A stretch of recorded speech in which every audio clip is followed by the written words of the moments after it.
From the studios of KPFK Pacifica Radio in Los Angeles, this is Uprising, and I'm Sonali. It's Thursday, July 23rd, 2015.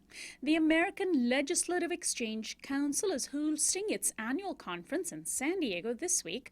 We'll turn to Brendan Fischer of the Center for Media and Democracy about why ALEC is still relevant and what its new local-level offshoot ACE is up to. And violence ramps up in Afghanistan. Kathy Kelly, who recently returned from a trip to the war-torn nation, will attempt to explain why. That's coming up after the news. Joining us now to analyze today's headlines is Robert Jensen, sitting in for Chenjerai Kumanika. He is an author and a professor of journalism at the University of Texas at Austin. Hi, Bob. Hi, Sonali. U.S. Defense Secretary Ashton Carter has arrived in Baghdad, Iraq, in an unannounced visit. The purpose of his visit is apparently to oversee the Iraqi-led effort to recapture the key city of Ramadi from the Islamic State group. It is Mr. Carter's first visit since he was appointed Defense Secretary in February. His first stop was at the Iraqi Counterterrorism Service Academy, where he told troops, quote, "Your forces have performed so very well, so very bravely. I just wanted to tell you that it is very clear to us in Washington what a capable force this is." Carter's words are in stark contrast to what he himself said in May when Iraq lost Ramadi to ISIS. He said soldiers, quote, "just showed no will to fight." The offensive against ISIS in Ramadi may begin within weeks. Days ago, it was reported that ISIS destroyed the Ramadi Olympic Stadium with explosives. It was the largest such sports stadium in the region. Well, Bob, what do you make of the role that the U.S. is playing in Iraq right now as represented by Carter? Well, in some sense, I don't make anything of it because I don't think the United States knows what it's doing, so it's hard to assess it. This talk of taking cities rings a bit hollow. This isn't a conventional war. We're not marching across Europe to take cities to eventually destroy Nazi Germany. I think the whole language indicates the United States still doesn't have a plan. All we know for certain is American officials will blame the Iraqi army and other regional forces for anything that goes wrong and pretend that the United States has no role in how all of this happened. I guess that's what it takes to be a U.S. official now, is to recognize the benevolence and grandness of the United States when something good is going on and then blame everything else on others when it's going wrong. And in Europe, the Greek parliament has just passed a second bailout package this morning with a vote of 230 to 63. According to the New York Times, the new measures overhauling the banking and judicial systems passed easily with significant support from opposition parties, eager to do whatever it takes to keep Greece from leaving the Eurozone.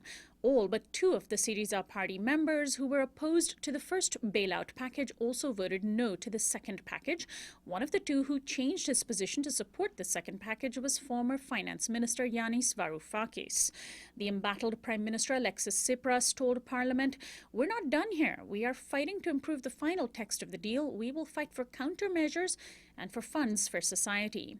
Meanwhile, protests raged outside the Parliament building in Athens, with thousands of people accusing the Syriza party of reneging on its anti-austerity platform.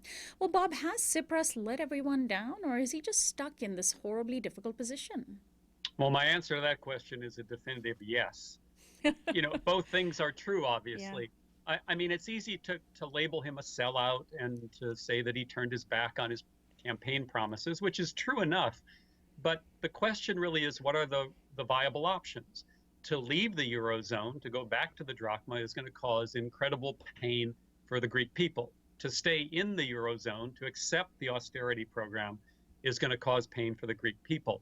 I don't pretend to know what the right decision would have been, but I think it's a little naive to simply put a good guy, bad guy framework on this.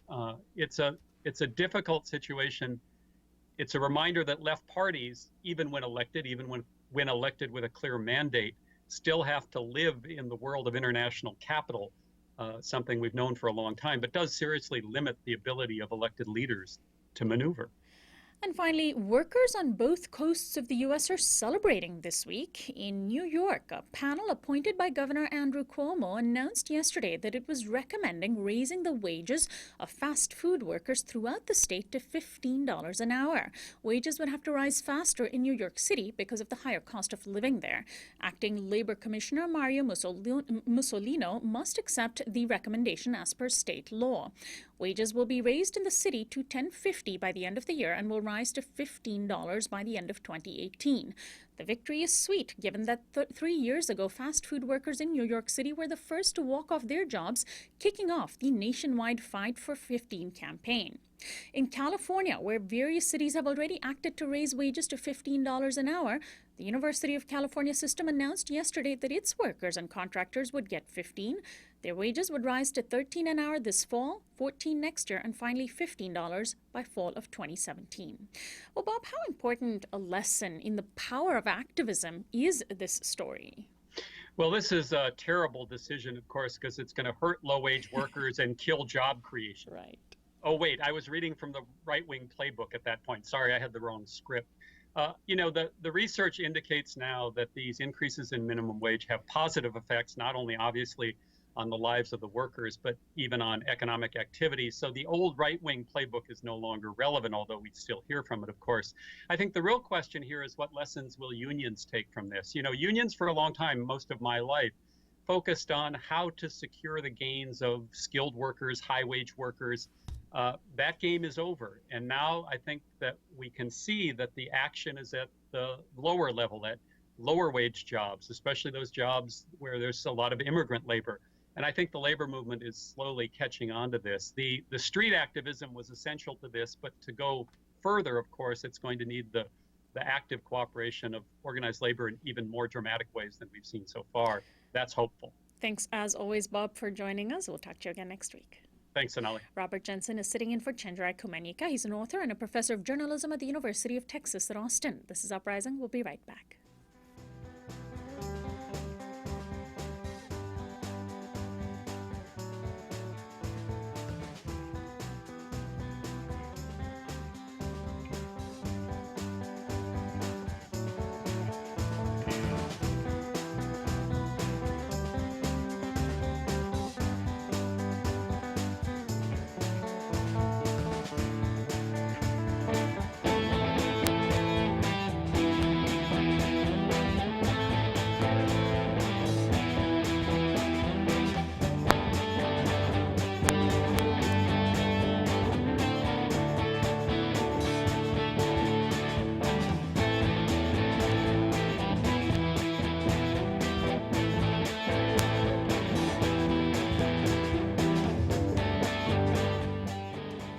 Welcome back to Uprising. I'm Sonali Kolhatkar. The American Legislative Exchange Council, or ALEC, which had been hemorrhaging corporate members, still apparently has some draw.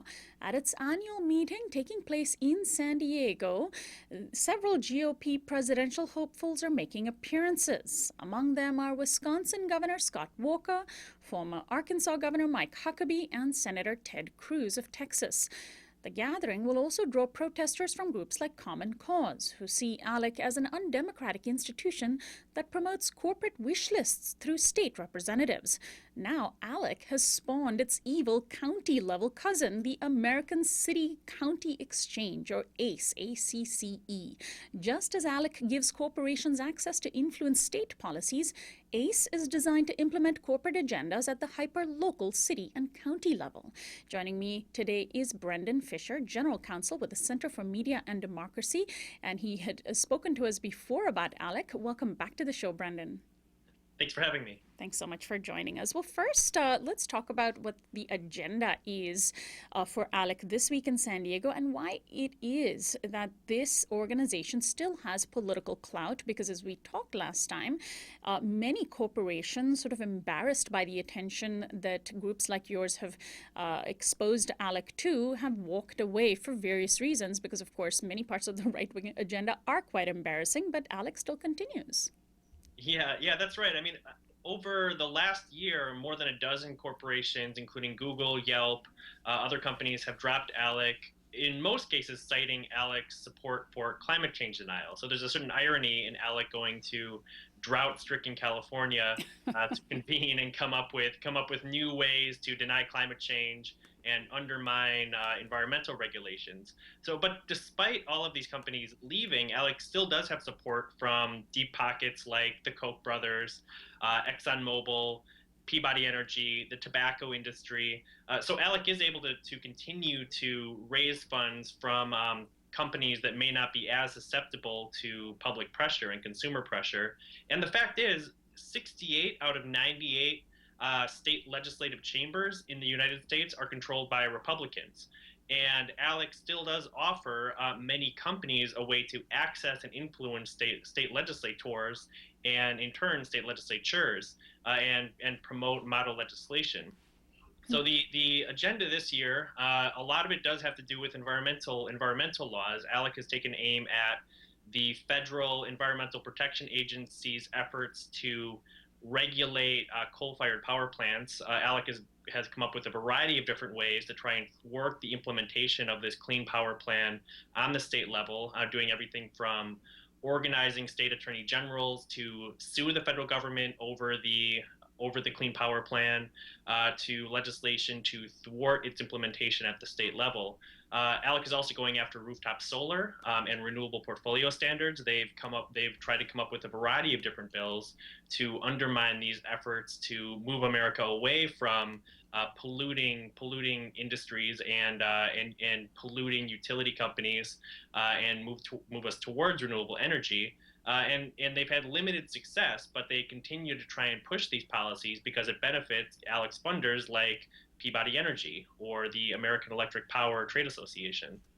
Now, let's talk about the presidential candidates that are heading there. Is this as large a group as you've seen in the past in terms of governors and senators, and also in previous lead-ups to presidential elections? Is this a smaller or a larger group? This does seem to be a larger group.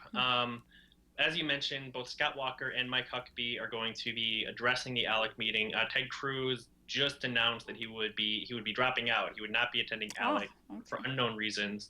I think Walker is particularly interesting because Walker is an alumni of ALEC. When Walker was a state legislator in Wisconsin in the late 90s and early 2000s, he was a member of ALEC, a relatively outspoken member of ALEC. He acknowledged that he got ideas like truth in sentencing, prison privatization directly from ALEC, and Walker's role in promoting those policies in Wisconsin has helped make the state one of the worst when it comes to locking up African American men. Wisconsin has the worst record in the country when it comes to the proportion of African American men that are behind bars. And Walker continues to push these policies, even as many of the other candidates in the GOP field have moved towards sentencing reform and prison reform. Walker also has boasted on the campaign trail about pushing voter ID in Wisconsin and stand your ground laws and tort reform and concealed carry. And all of these are ideas that came from ALEC, or they're policies that directly reflect ALEC model legislation. So it's a homecoming of sorts for Walker to return to ALEC and address the meeting. The Guardian newspaper had an article yesterday where it referred to Scott Walker, or asked the question, if Scott Walker were to win the Republican nomination, could he end up being the first ALEC president? Is that too much of, is that hyperbole, or is that, would that be accurate if in a very bizarre scenario we ended up with a President Scott Walker? Yeah. Well, so he would be the first ALEC member to ever become president. Past presidents have addressed ALEC meetings. George W. Bush addressed ALEC's meetings. Ronald Reagan lent his support to ALEC back in the early 80s. But Scott Walker would be the first politician to have developed his political career through ALEC, developed a national fundraising effort as a young legislator attending ALEC meetings. He was able to rub shoulders with representatives of Koch Industries and other global corporations and other major Republican donors, and he was able to tap into those networks, those funding networks, as he elevated his political career, as he ran for Milwaukee County Executive, as he ran for governor, and now as he's running for president. These relationships that Walker developed at ALEC are what is very likely helping propel his political career forward. And the way that he has the way he has indebted himself to those interests, or the way that he has developed relationships with those interests, is by showing that he's more than willing to promote legislation and promote policies that are going to benefit the people who bankroll his campaigns. So that's very concerning that some of these policies who are built on paying back donors could be in the White House. I think the fact that Walker could be the first ALEC president is certainly cause for alarm. I want to also, for those of our audience who aren't as familiar with the ALEC, the American Legislative Exchange Council, I thought the description in The Guardian of exactly how it works was quite apt. It said the network acts as a dating agency. It arranges hookups between state legislators, overwhelmingly Republican, and major U.S. corporations. It brings them together behind closed doors to dream up new business-friendly measures, these sort of pieces of model legislation that then we see popping up in state by state. Since, if they can't get action at the federal level, they get them at the state level. Now they want to go after the city and county level. Let's talk about what I call ALEC's evil twin at the local level, the American City County Exchange, or ACE. What is ACE? Is this a sort of a brand new venture to go even more local? Yeah, I think that's right. So ALEC brings together state legislators and corporate interests, and what ACE does is bring together city and county elected officials and global corporate interests. And there's a certain irony to this, because for a long time, ALEC's response to grassroots efforts at the local level to raise the minimum wage, or enact paid sick days, or regulate fracking, or regulate plastic bags, has been to crush local control, to pass state-level preemption laws that prohibit any local unit of government from protecting the health or economic safety or economic welfare of their constituents. So there's an irony that ALEC is now trying to bring the fight directly to the local level and influence local elected officials to promote corporate-friendly policy. And one of the big initiatives is local right to work, passing anti-union right to work laws at the local level. After ACE's most recent meeting in December of last year in Washington, D.C., at least 12 Kentucky counties subsequently passed these local right to work measures. They've been tied up in court, but the legal defense for the counties has been funded by the U.S. Chamber, or the state affiliate of the U.S. Chamber, and Americans for Prosperity. And ACE is going to officially adopt a local right to work measure at this meeting, and I suspect and expect that these bills are going to continue to spread across cities and counties in the U.S. Now, Brendan, ALEC has operated for many years, primarily because it was a sort of a secretive-ish organization. It didn't really get its, before your organization, the Center for Media and Democracy, were able to get internal documents exposing its agenda. It operated within the shadows for the most part, and it was able to do so for years. If the agenda of ACE is being exposed right from the start, how important is it for local activists to see any whiff of connection between their local city council representatives or county supervisors, connection with ACE as anathema, to immediately treat that as as something poisonous that should taint their democratic representation? I mean, that could be a very important activist approach to take. If you're with ACE, you're not our representative, and you shouldn't be running for office.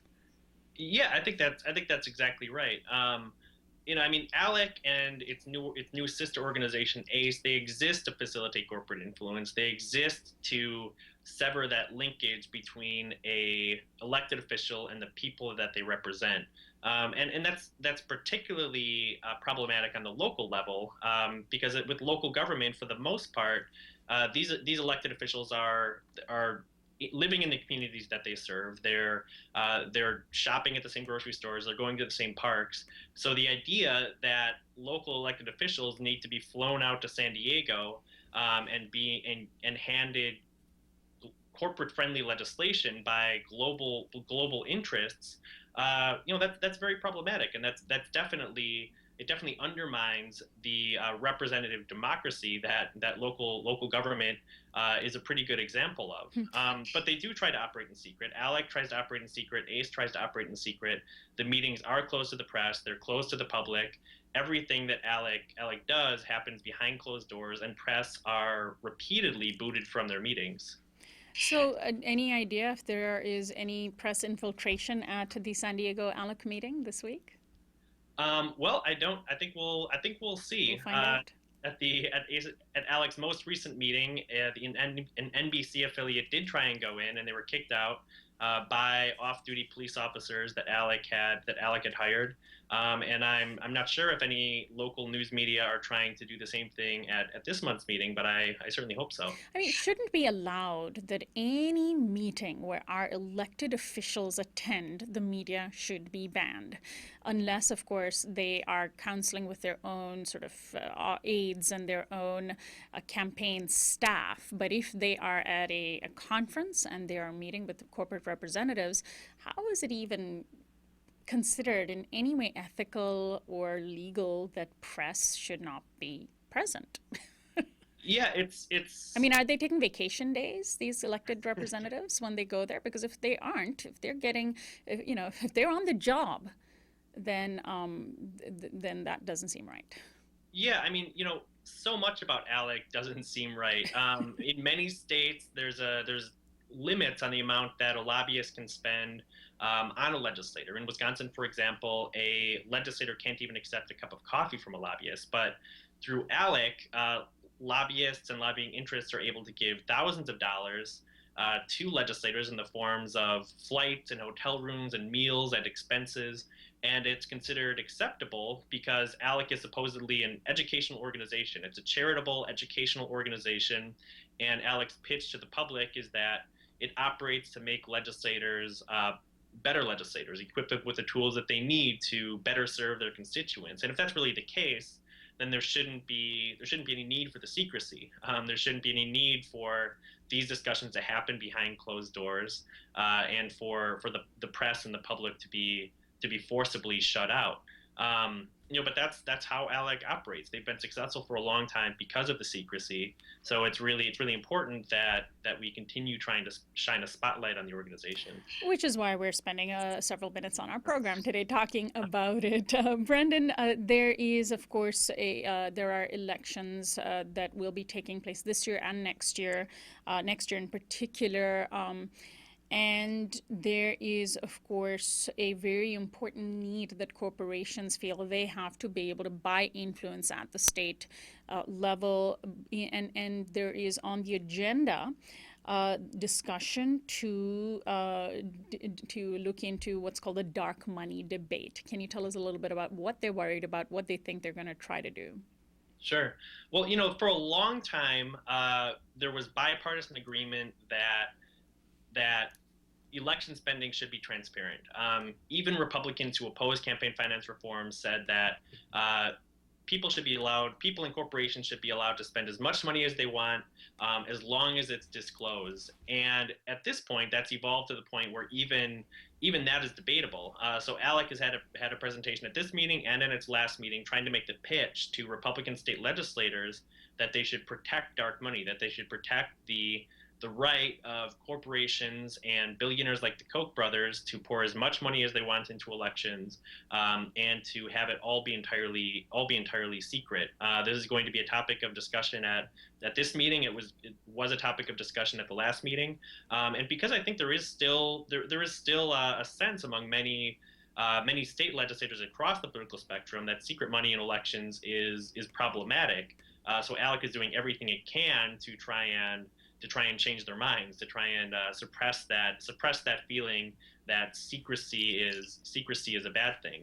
So the Center for Competitive Politics is going to have a presentation at this meeting, and none of this is really a surprise. I mean, the funders of ALEC are also some of the biggest dark money spenders in U.S. elections. Koch Industries, U.S. Chamber, other interests spend a lot of money on elections. They do it as secretly as possible. Now, you mentioned the U.S. Chamber in San Diego, and of course, cities have their own local chambers of commerce. Isn't San Diego quite an appropriate city for ALEC to meet in? Hasn't the Chamber of Commerce in San Diego also been quite excited and involved in this meeting? Yeah. So as I mentioned previously, ALEC has done a lot to try and suppress local control, at least when it threatens corporate profits. And San Diego has had a lot of action in the past year around raising the minimum wage and allowing workers to earn paid sick days. The city council passed a measure to do just that last year. And then global or national corporate interests, including corporate interests that are members of ALEC and fund ALEC, like the U.S. Chamber, like the American Hotel and Lodging Association, which is a trade association for the hotel industry, they initiated a referendum to try and overturn this minimum wage and paid sick days measure. And it was in large part funded by the Chamber and funded by the American Hotel and Lodging Association. And a representative of the American Hotel and Lodging Association actually boasted about this at ALEC's last meeting in December. He described how the AHLA worked with another ALEC member, the National Restaurant Association, to initiate a petition gathering drive where they use misleading tactics and in some cases outright lies to gather petitions and overturn this effort to raise the wage and guarantee paid sick days. And they're going to continue to try and push this at this meeting. And interestingly, the Republican mayor of San Diego, Kevin Faulconer, who endorsed this effort to crush the minimum wage increase effort and crush paid sick days, he's going to address the meeting. So it's fairly appropriate that ALEC is meeting in San Diego, given that backstory. It would be wonderful to have heard or to be hearing the speech that Scott Walker is giving there this morning on Thursday. And perhaps if somebody has infiltrated the meeting, we might see that in the coming days. Finally, let's talk about the challenges that ALEC faces, both on the ground. I understand there are going to be protests that Common Cause is organizing, but also there's a challenge to ALEC's nonprofit status. And it's quite astounding that it even has a tax-exempt charity status. Can you tell us about those efforts? Sure. Well, so there are big protests planned around the ALEC meeting. More than 1,000 people marched, I believe, yesterday against ALEC, and including Dolores Huerta. She spoke out against ALEC and also against Walker specifically in his relationship with ALEC. And ALEC it's a charity, and that's among everything else that's shocking about ALEC and the way that it operates. It's actually a 501c3 charity, which means that the thousands or tens of thousands or hundreds of thousands that companies like Koch Industries give to ALEC in order to access and influence state legislators, they get a tax write-off for this. Wow. Because ALEC is a charitable organization. And as a charity, ALEC is supposed to be engaged in a very minimal amount of lobbying. But it's very clear when you look at the facts that ALEC exists for lobbying. It exists both to do lobbying on its own and also to facilitate lobbying by its corporate funders. And Common Cause, along with the Center for Media and Democracy, filed a series of complaints with the IRS alleging that ALEC is violating its charitable status by existing as a lobbying organization and existing to facilitate lobbying and operating as a charitable organization and giving corporations a tax write-off for their lobbying expenses. The IRS has not stated publicly what the status of this investigation is, but because it is a whistleblower complaint, they are required to investigate. And we know that ALEC is taking this fairly seriously, because just within the past year or so, they formed a new spin-off organization organized under 501c4 of the tax code called the Jeffersonian Project. And as a 501c4, this new spin-off organization of ALEC can engage in unlimited lobbying. But I think that proves our point. It proves our point that ALEC had been engaged in lobbying for a long time and deceiving the IRS and deceiving taxpayers. Brendan, thanks as always for joining us and sharing this information. All right. Thank you for having me. My guest, Brendan Fischer, is a general counsel with the Center for Media and Democracy. You can find out more about his work at alecexposed.org. This is Uprising. I'm Sonali Kolhatkar.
Welcome back to Uprising. I'm Sonali Kolhatkar. A motorcycle carrying a suicide bomber tore through a crowded marketplace in the northwestern province of Afghanistan on Wednesday, killing at least 25 people and wounding dozens. The attack is one of a number of deadly bombings throughout the country over the past several weeks. The Taliban has taken credit for them in an intensifying war as U.S. troops ostensibly prepare to withdraw.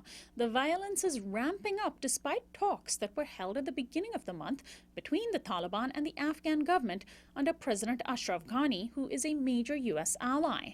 Not only are Afghans being subjected to Taliban violence, but the U.S. has also increased the number of its bombing campaigns. An airstrike by U.S. helicopters on Monday killed 7 soldiers of the Afghan National Army. Joining me now is Kathy Kelly. She is the co-coordinator of Voices for Creative Nonviolence. She recently returned from Afghanistan in June. Welcome to Uprising, Kathy. Hello, Sonali. Thank you for your invitation to be on the show. Thanks so much for joining us. So what is behind the increase in Taliban violence as far as you can tell? It seems as though every other day now there's a suicide bombing. Is this part of the normal, in quotes, summer offensive? Well, Sonali, you mentioned the July 7th meetings that happened between Ashraf Ghani's government and representatives of the Taliban, beginning to suggest that there could be negotiations. And some analysts are saying that the Taliban want to have leverage in those talks. They want to be persuasive about the territory that they control. So maybe that has something to do with an increase in attacks. By hearsay, when I'm in Afghanistan, people say that the roadways leading to Kabul are largely controlled by various militias, many of them Taliban, and that some have the impression that maybe the Taliban doesn't want the headache of trying to control a major city like Kabul, but that in the rural areas, people living in areas that are not protected by government forces feel very, very vulnerable to many different kinds of militias.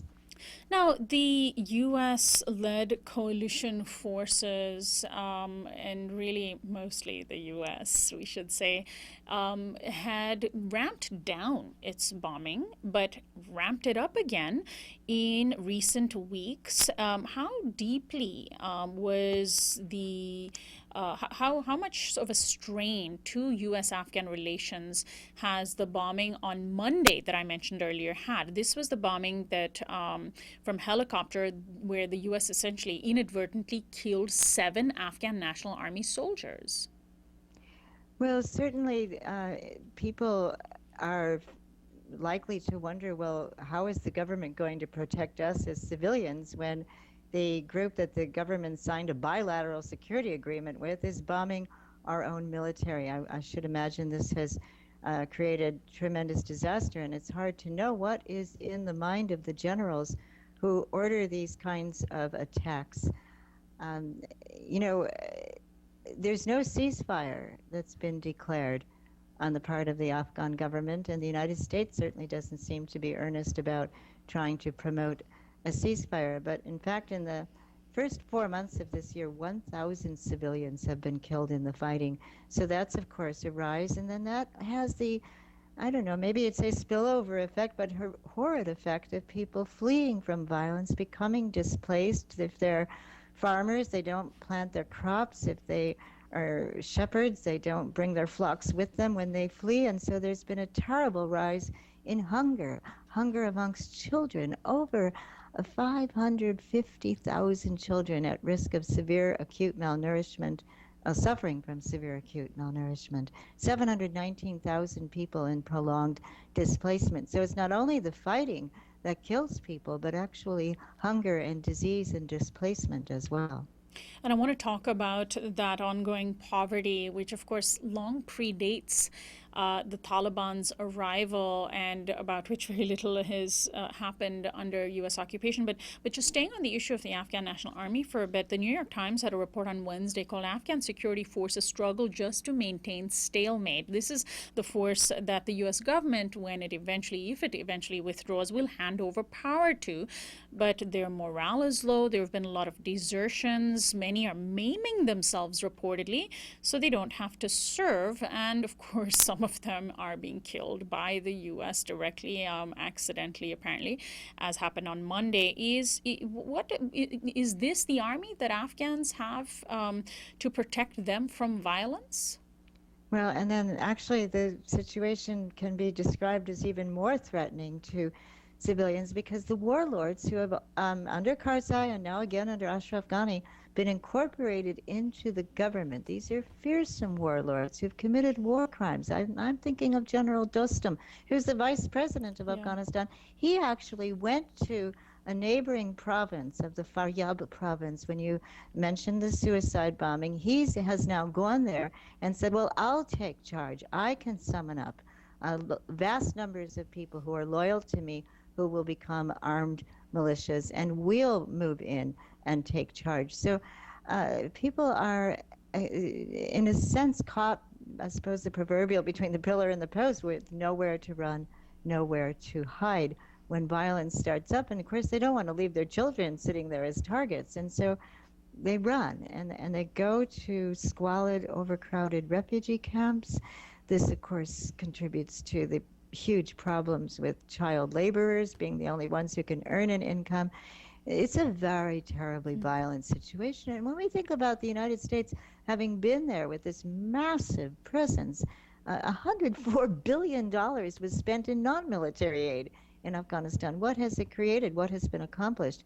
And I want to press that question, because why would we ever think that continued United States military attacks would improve the situation or not contribute toward the development of even more extremist, fundamentalist armed groups in places like Afghanistan? And of course, we are seeing that all over the nearby Middle East, where the U.S. military presence essentially just triggers more chaos and more violence. This is a pattern that is being observed in Iraq and in Syria and in Yemen. Let's also talk about, you brought up Abdul Rashid Dostum, which I'm really glad you did. And, shockingly, he is the vice president of Afghanistan. Shocking, because he was such a brutal warlord with so much blood, Afghan blood on his hands. And he is now working outside, as you mentioned, the government's regular security establishment to fight the Taliban in the north. This was the situation that the U.S. came into before the September 11th attacks and before the U.S. invasion in October of 2001. The forces of the Northern Alliance, where Abdul Rashid Dostum was one of the commanders, were fighting the Taliban. They were called the Northern Alliance because the northern part of the country was the only part of the country they had control over, and the Taliban had controlled large parts of the south. 13 years, 14 years later, almost nothing has changed, except more people are dead. And you could also mention the change in as much as now the Taliban has more control, or some very well-armed militant groups, many of which appear to be Taliban, have more control in the east and increasingly now in the north. So yes, the question, what has changed, is a frustrating and a debilitating question for many, many people in Afghanistan. And then, of course, we should also add that technology has changed in as much as now people also fear the drones in the skies up above.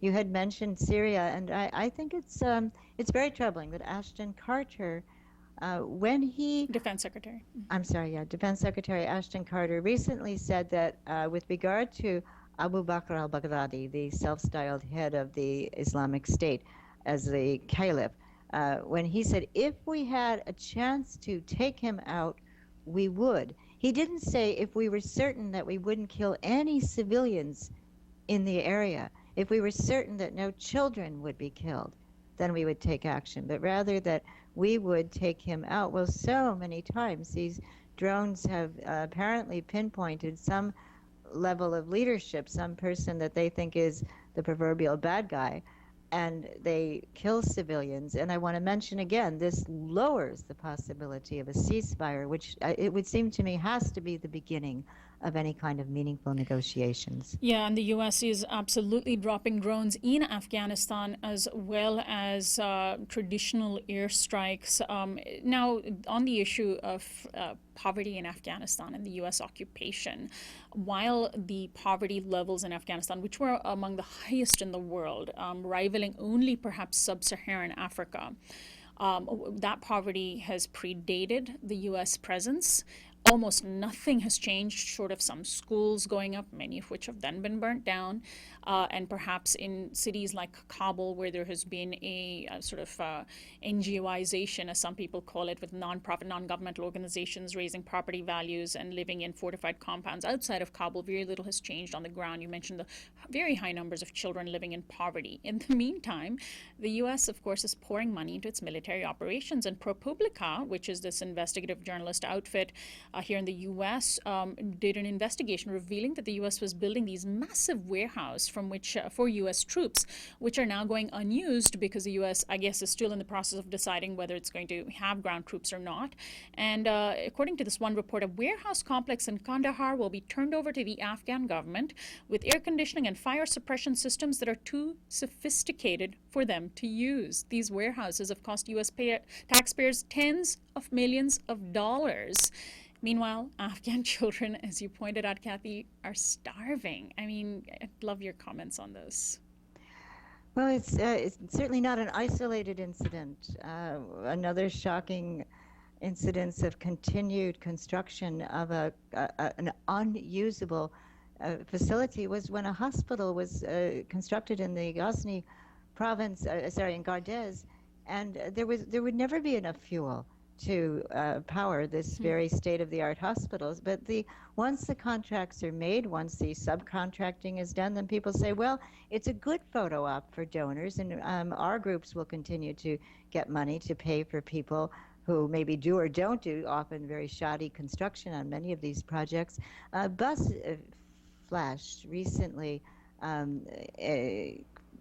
gave a very thorough report, but it was also one that had been initiated by the Special Inspector General in Afghanistan report, John Sopko, about the ways in which about $746 million, which has been designated for construction of schools and payment of teachers, apparently can't be accounted for. And there are many instances of ghost schools, schools that don't exist, ghost students that aren't in the schools, ghost teachers that aren't actually teaching. And, I think of the kids I see when I'm over in Afghanistan. I get a chance to be with the Afghan peace volunteers who could see so clearly in their own neighborhoods, children working in long and often very precarious conditions, long hours, bad conditions. These are street children who are part of often either refugee camps or the sons and daughters of widows who are forced up the mountainsides and have no heat, no fuel, no water. And so for some income, the kids are out there on the streets. There are 6 million child laborers, 60,000 of them in Kabul alone. And so in the major cities. And so my young friends have opened up a school where they do remedial courses in Dari and in math. And they've actually in 7 months got quite a good number of their 80 students. They've got 30 who have gained literacy. And you can trust that. You can see it. You know that these university students are volunteering their time, and you see the children so eager to learn. But part of the success has meant giving every family a sack of rice and a container of oil so that they won't starve, because they're so dependent on the children to bring in the income. Now, what kind of a progress is this? And yet the United States dares to say that we've made things better for women and children in Afghanistan. That's a marketing ploy to sell warfare. Well, speaking of a marketing ploy, one of the things that has come out out of Afghanistan regarding the violence that children face is that the government is attempting to ban toy guns in Afghanistan because of injury. I'm guessing these are like BB guns that are that essentially can end up harming children. Hundreds of children who were injured by toy guns that they buy with the small amount of money that they might get during Eid. What do you make of this? They're trying to curb the culture of violence in Afghanistan by banning toy guns. Well, of course, one would wish that there could be a ban on the importation of the real lethal guns. And I think Anand Gopal's book, No Good Men Among the Living, is extremely helpful in pointing out that if you want to trace the development of one of the armed militias, and there are many, that then get into cycles of violence and revenge and exploitation, trace the development of a United States military base, because that's the initial importation, quite often, of funds and guns. And once one group manages to make some kind of an arrangement with people at a base, give us guns, give us funds, we'll be part of your protection, or we'll be, then they can turn that into a protection racket and even sometimes attack the base so that their own position as the defenders will continue. It's a pernicious development, but certainly when you go to visit the museum that shows in Kabul just case after case of the shells, the landmines, the different kinds of weapons that have been used all across Afghanistan, and the many, many countries that have profited from this. You can't only, we shouldn't only point to Afghans as warlords who have made tremendous profit off of presence in Afghanistan.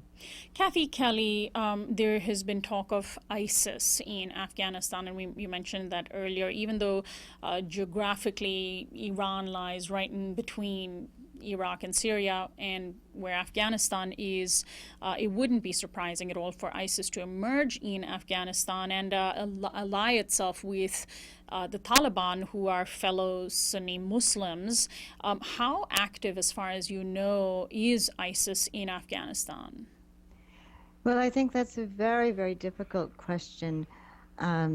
Some have said to us when we're over in Afghanistan that people who have grievances, who are perhaps undereducated, don't have jobs, are willing to join whatever group they think is going to be the strongest. And so there would be competition between the Taliban and these various groupings that identify with the Islamic State. But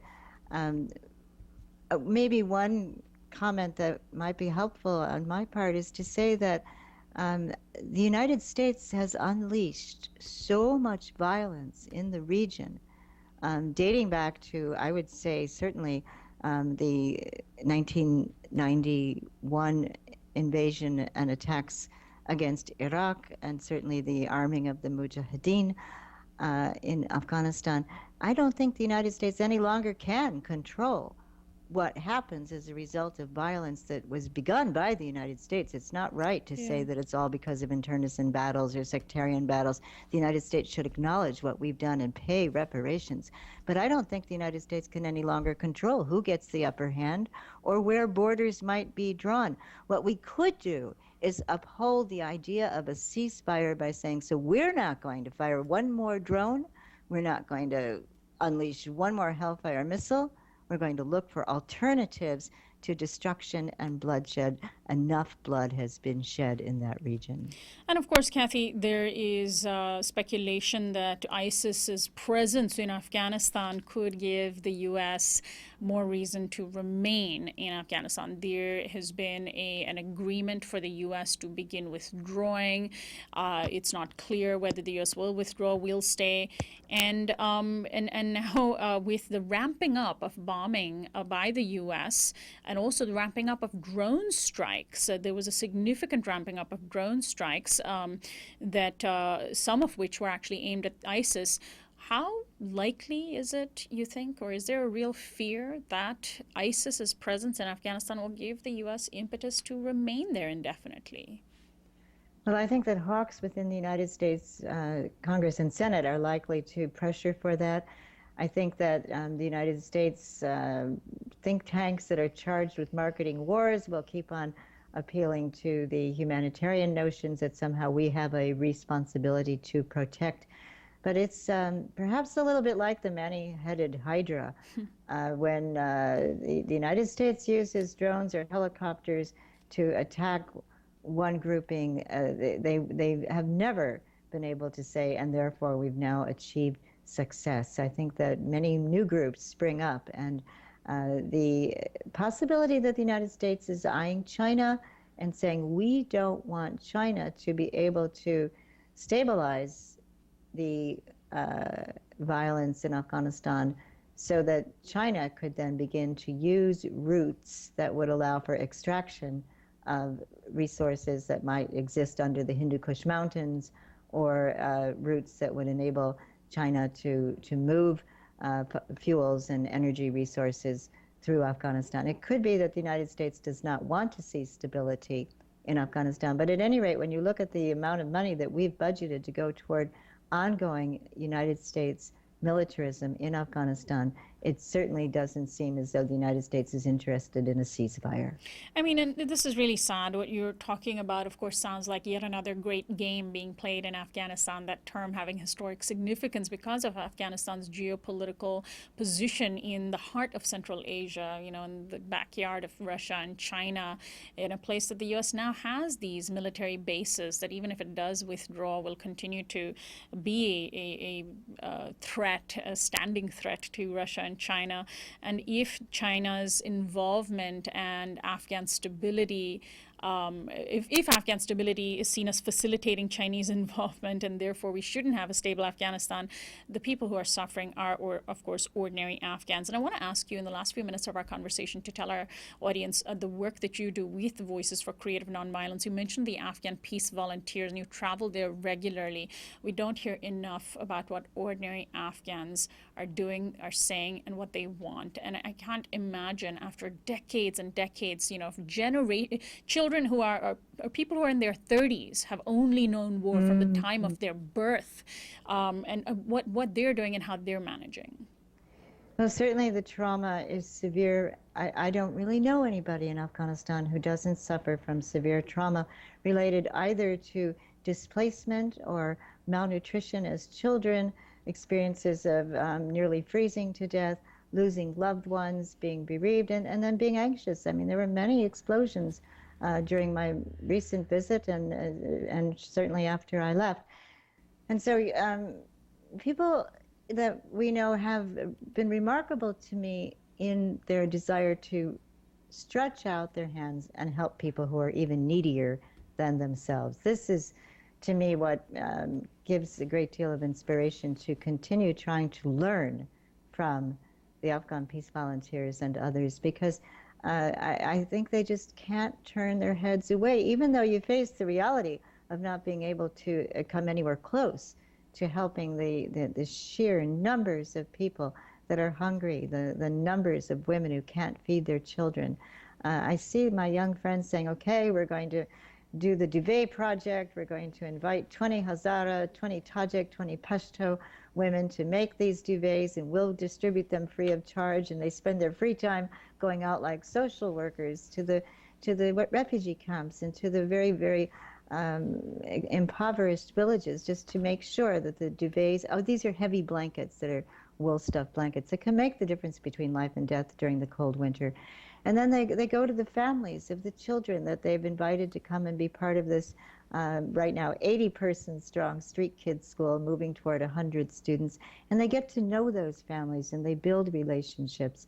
So I think that this is the kind of thing that builds peace, when people are much more interested in extending a hand of real friendship than in trying to see if they can't equip themselves with weapons and align themselves with warlords. And what you're describing is how people are essentially trying to survive on their own in spite of the violence. You know, nothing that the U.S. has done in the last 13, 14 years has facilitated this, short of removing the Taliban from Kabul. So maybe within Kabul there are people who might enjoy a little bit of relative freedom, but outside of that, the efforts you're describing is what people are doing in order to survive, and they will continue to do that without any real help from other governments, you know, with a little bit of solidarity from individuals in the West like yourself. But, you know, it's just incredible to see that survival continues and that people do manage. I'm wondering, Kathy, what you think lies in the future for Afghanistan with these talks, going back to what we started discussing, that there were talks between the Taliban and the Afghan government, which, you know, on the one hand, such talks end up putting power back into the hands of the war makers. But if the war makers make peace between themselves, at least the guns might stop firing. How far do you think those talks are going to go if the U.S. is, you know, ramping up its bombing? Well, you've certainly identified a major prevention of further talks. It is true that the Taliban had formerly said, we're not going to talk at all as long as any troops are in Afghanistan, and now the troops are in Afghanistan and they have begun to talk. I guess maybe the thing that we must keep an eye on is that 70% of Afghanistan's population live in the rural areas. They don't live in the relatively better off area of Kabul or larger cities. And so it's those people who are at risk of starvation, who often are forced to flee, who would like to plant crops or, you know, shepherd their flocks or cultivate orchards. And Afghanistan is a rural, agricultural country, and it's that kind of an economy which I think in the best of all circumstances would be rebuilt, respectful of what the hard work people are willing to do in order to survive. Kathy, I want to thank you so much for spending this time with us and shedding light on a topic that isn't getting enough attention. Thanks so much for all the work you do as well. Thank you, Sonali. My guest is Kathy Kelly. She's the co-coordinator of the group Voices for Creative Nonviolence. She recently returned from Afghanistan in June. This is Uprising. Anna Buss is our assistant producer and our technical director. Christian Beck is our production coordinator. Kiana Turner is our visual editor. And Teddy Robinson and Jonathan Alexander are our audio engineers. Annie Mendoza is our social media coordinator. Subscribe to our YouTube channel at youtube.com/uprisingwithsonali. Our website is uprisingwithsonali.com, and our theme music is by Quetzal. I'm Sonali Golhatkar, host and executive producer of Uprising. I'll see you next time.